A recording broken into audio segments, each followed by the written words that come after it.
of it too is, making sure that we're building a culture in the district that people want to be at. Like you said, if this is your community, this is where you want to be, so we want to create that culture within KCK and PS so that teachers want to stay here, so that teachers want to come here and work with our students. We've got an amazing group of students, I'll tell you what. So so that's an asset that we can use in that. No, I don't know if you can talk about this. My daughter is a teacher.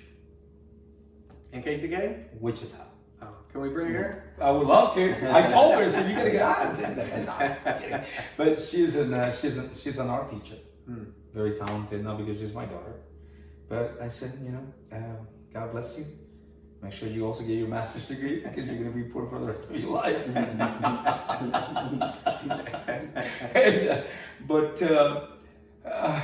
What is the average salary of a first year teacher? So people know this. So people can know this. Look, teachers are not rich people, okay? Well, and somebody's probably going to fact check me, so I'm not going to give you the average, but I do believe that KCKPS has one of the higher starting pays for a first year teacher.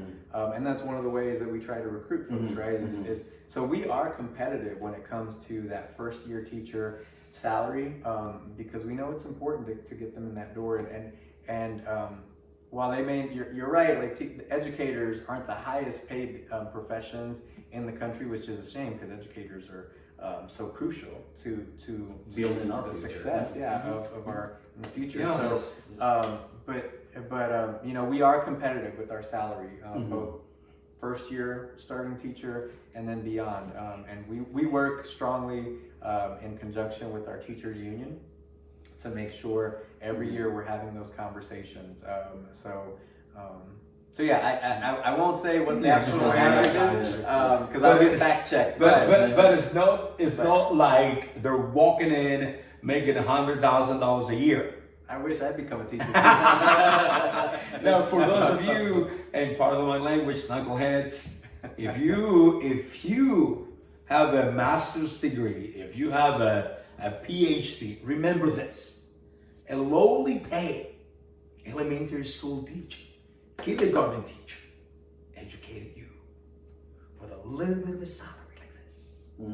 Okay, remember that. And I'll tell you, as an educator, we've got built-in incentives. So when a teacher goes on and gets an advanced degree, a master's or a PhD, we can bump up or give them bonuses or however that works. Do you help them with their education? Also pay some of that education, like tuition reimbursement. So we're working through that, and it looks different. And again, someone will fact check me, I'm sure. But the district is looking at programs and how we do that. I don't know all the details, but I could find that information and send it to you. Now I'm gonna take you to parents being involved.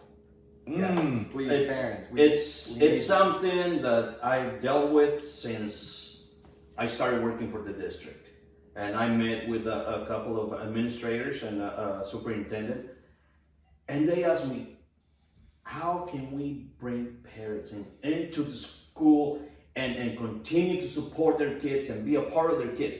Unfortunately, and this is just speaking for my own experience and my community, in the Hispanic community, we start fading away in middle school. Elementary school, we're there. Oh yeah, every time, whenever. Then a middle school, we start fading away. High school, we don't see them anymore. And I know this is gonna hurt some people. If you tell me that there's a quinceañera going on, I'm the first one there. But I can't make it to my son or my daughter's volleyball game, soccer game. I mean, the bleachers were empty. I'm always late. I'm sorry. For the quinceañeras, I'm always late. Okay. But and that's one thing that really bothered me. Where are the parents supporting their kids? And they will tell me, I'm waiting for my dad. He never showed up. And I would give some of these kids a ride back home because their parents, and I understand, they need to work, they need to bring, make a paycheck so they can supply it and but how can we bring more parents? And I used to think, barbecue and beer, hey, why not? Right, and then But also, like Randy said in the very beginning of the podcast, economics plays a gigantic role, in particular since the Latino community right now happens to be the largest minority in Wyandotte County. And and unfortunately, a lot of our Latino immigrants that are here in the United States, they don't migrate by choice. We always come here because our only choice is in search of a better life. And please, we don't want to get into politics. Yeah, no, I But, think that's an important point though, and you said earlier, right? It takes a village, and I believe that saying as well, and we're always looking for opportunities to get parents in the family unit. And I'll say the family, right? Because the family unit looks different for folks right nowadays, and so it may be grandma, grandpa, maybe aunt and uncle, whoever it is. But we're always looking for opportunities to get parents involved, and we know we can't do it alone. We can't do it without the family unit in terms of educating our students and moving our progress forward in our district. We need to work together with families, parents, grandparents, the students, our community partners like you all, and work together to build that educational success for our students. And so we've got some built-in, things where families can get involved, local PTAs. We rolled out this program this past year called Parents as Partners, where our communications and our district folk provide a space for parents to come in and learn about what's going on in the district, what different initiatives can they get involved in, how can they get involved, and this year was a little different. We had to do it virtual, obviously, but we're hoping to be able to pull that back in person soon. But I think you're absolutely right, and we talk about this at the board, all the time as well. Is what can we do differently to make sure that we're inviting parents and community into this space, that they feel safe and comfortable in being there as well. We were talking about board priorities for our budget this year, and that came up absolutely about building a setting and a space where families need to be a part of the education of their students. But you're right, there's a lot that goes on in terms of why families can't always be involved. It's economics, it's sometimes it's fear for legal repercussions for whatever their status may be. There's a lot that goes on into it that we have to do our part as a district, though, to make sure people feel comfortable, confident, and safe, and that they can be and should be a part of their child's education. Now, I'm sure that somewhere out there, someone watching the show is thinking this. But what about responsibility and accountability? How do you answer this? Responsibility and accountability for everyone, from the teachers to the students to the parents. How do we tell everyone about the importance of this, or how do we demand it? Do we demand it? Or do we just tell them, look, it is your responsibility. You must be accountable for your actions. This goal that you have in mind, this potential goal that you may have to get your high school diploma or your college degree, is based on discipline, preparation. And whatever action you take, you're gonna have a reaction. And you gotta be accountable for it, whether it's positive or negative. Somewhere out there, somebody's going, it's all about responsibility. Well, Yeah. No, I agree that there has to be a level of accountability of yourself, and again, and this is where I go back to, we're responsible to each other as well, right? And that's just kind of a frame of thought that I've grown up with, and But you're right. Like we all take actions, and we have to understand that there are consequences, both positive and negative, to our actions. But I think it's, as a district, we have to make sure we're doing our part to provide that learning, that education, so that folks understand what their actions may mean. But there is that level of self accountability that we have to have for each other. But again, that's why we have folks like you all, like some of our other community partners, who can help mentor and guide and teach, so that our students have someone who can help them with the accountability and hold them responsible. And that our students, it goes, mutual, right? Mm-hmm. Our students and families have to hold the district accountable and responsible for what we're doing or not doing as well. So, but that's where I believe, like, back to your village point, right? We're accountable and responsible to one another. Yes. And we have to help each other. So when you misstep, I'm there with you, right? I'm not blaming you, but I'm saying, I'm helping you up, and I'm saying, okay, what do we learn from this? How do we do better?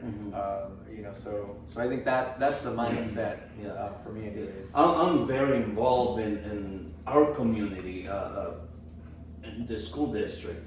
My phone doesn't really stop ringing weekend nights, and unfortunately, it's not always like, hey, my son graduated, or he's a straight A student. Sometimes parents are crying, on the other end, telling me my son OD'd, my son got shot, But I know this assistant principal, and I'm gonna throw her name out there. I don't think she'll mind, because she's an amazing person, Miss Farney.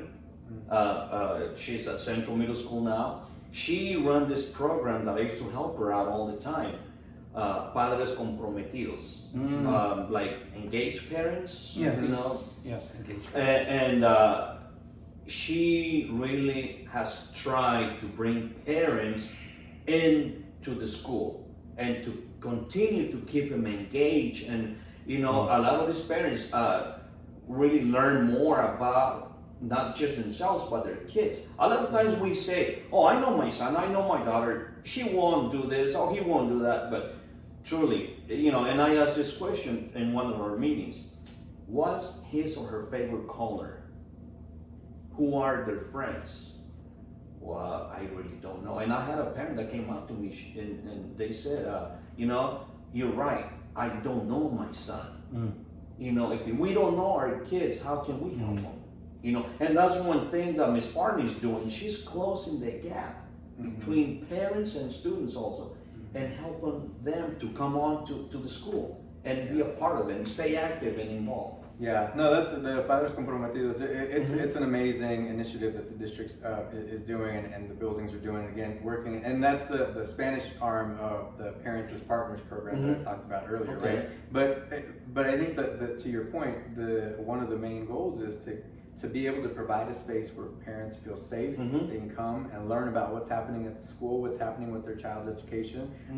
Again, because we know we can't do it alone as a district. We need the parents, we need the grandparents, we need that family unit to support. And that looks different for everybody, right? Yes. Again, given your responsibilities at home, or what your work schedules are like. So that engagement can look different for everybody, and it could be, but we just ask that whatever is meaningful for you as a family, we want you to be a part of your child's education. So that Padres Comprometidos is an amazing way that parents can get involved. It is. Yes, it is.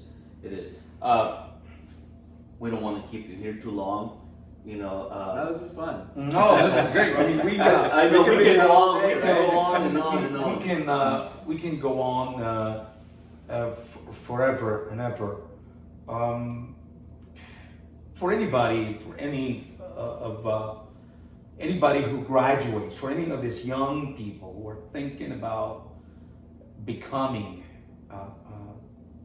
potential teachers in the future, going to college, whether it's to become a teacher or become get a degree in business administration or become a medical doctor, or who are, even to those who are thinking about giving up, what words of encouragement do you have for them? Man, that's for anybody thinking about going into education, right? Any potential teachers out there, we need you. plain and simple. We need you. We need your passion. We need your love. We need your caringness. That's not even a word, right? My teacher's probably like, Randy, that's not a word. But we need more educators to work with us. I mean, we've got space for you, and we need people who care. If you are passionate and love working with kids, young adults, whatever the case may be, we have a place where you can make such an impact on that one person's life, on that classroom's life, to do good, to be successful. So to any educator out there that's either thinking about it, or already is an educator, your job, what you're going to do, will change the lives of these young people in our community. And there's nothing more meaningful that you can do as a person, is to have that positive impact in that one child's life, because they're going to spend so much time with you, and the care and love that you have for them, it's amazing. So well, I spend a lot of time in the Juvenile Detention Center, and that's where my office is based out of. And shout out to all the teachers out there. You guys are the best, working with these young men and women. We also have a educational program in there where they can earn credits while they're incarcerated. Maybe a lot of people don't know this, but they can earn credits while in jail. When they get released back to their home school, those credits go with them. So they're not just sitting there and, I don't know, having fun, whatever. They have a way to earn their education.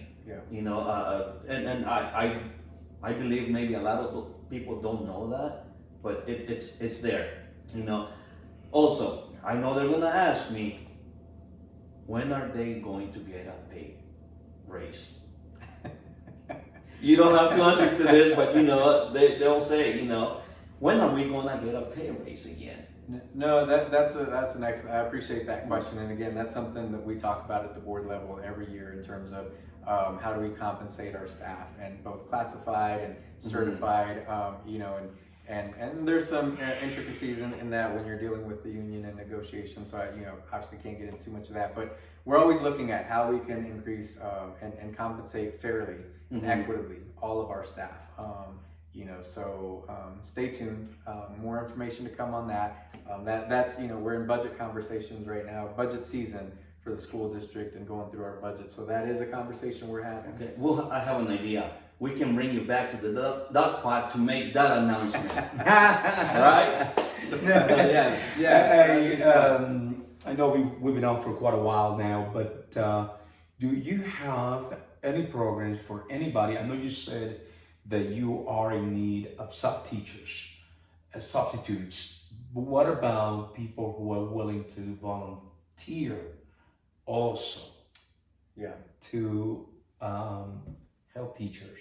This year's been just challenging for everybody because of the pandemic, and we've lost some folks, who decided to retire early or whatnot. So, there is a need for substitutes, for volunteers, and this school year may be a little bit difficult to get volunteers into the classroom because of COVID precautions, but for the next school year, or even potentially for the summer, I know that the buildings, each of the buildings and the principals are looking for volunteers to get in, to talk to students, to mentor students, to help a teacher, who might have, a larger classroom size. So yes, I think there will be opportunities moving forward. COVID kind of, messed that up for us this year, but I do believe that there are plenty of opportunities there to volunteer moving forward. And mentoring, like you said, mentoring is going to be such a huge need, continued need for all of our students. So I definitely want to see how we can continue to build that. I know we have a new superintendent. We do. We're excited. Yes. Yeah. What was really the key point that made you guys, or helped you make that decision to bring her on to school district here? Yeah, sure. So first, I do just want to say a big, huge shout out and thank you to Dr. Miguel, who's currently our interim superintendent. She has done such an amazing job stepping in, on a moment's notice to lead our district in the middle of a pandemic, unknowingly when Dr. Faust left. But Dr. Miguel has done an amazing job just keeping us moving forward and leading us and doing some amazing things this year. So I do just want to thank her for her leadership. Dr. Stubblefield comes to us from the Lawrence Public Schools right now.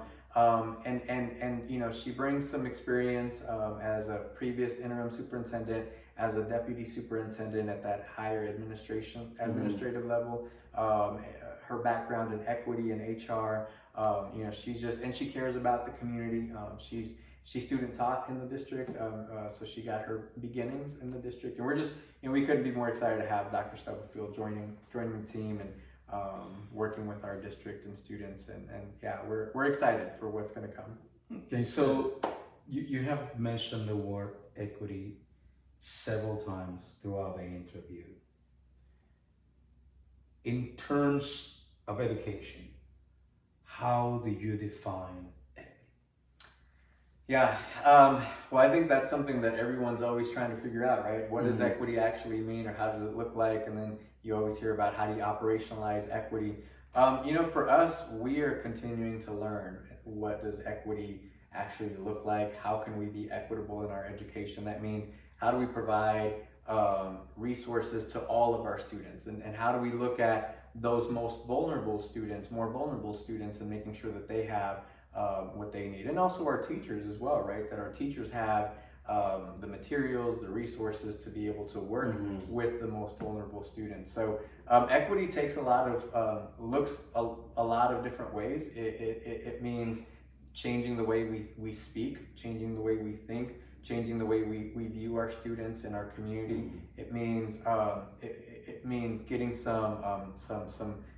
being culturally sensitive, culturally aware. The anti-bias training. We're currently working to become a trauma-informed school district as well, and that goes into it. So there's so much within that one word of equity that it's hard to just say it's this one thing, because it's not just one thing. It's so many things that work hand in hand. And I think we're going to have to bring you back again, because there's so many more things that we can talk about. I have so many questions. Yes, but unfortunately, we're out of time. So I know we owe you more, but we want to thank you, Mr. Lopez, for being here and then helping us out, accepting the invitation. Anything that we can do, we're here. We're here for our community. Yeah. So I appreciate it, both of you. Thank you so much to all of you out there. Thank you so much for all that you're doing. You all are amazing, and listen, there are so many ways that we can support one another, support our students, and support our families, and that's why we're here, because we care, right? And I see that in all of you. Yes, sir. And I appreciate that. Yes, so thank you. Yes. Listen out, you did not get to the top of the mountain by yourself. You are standing on the shoulders of giants. People who came before you, who sacrificed so much for you. So give back to your community, give back to your teachers, support everyone out there. You are an imperfect human being. So listen, we gotta support each other, right? Absolutely. Support each other. Yeah. Remember, look forward, don't look back, okay? Stay positive, you're not alone. We are a village. Let's be the village needed here in KCK, Wyandotte County. Till next time. We made it. Woo!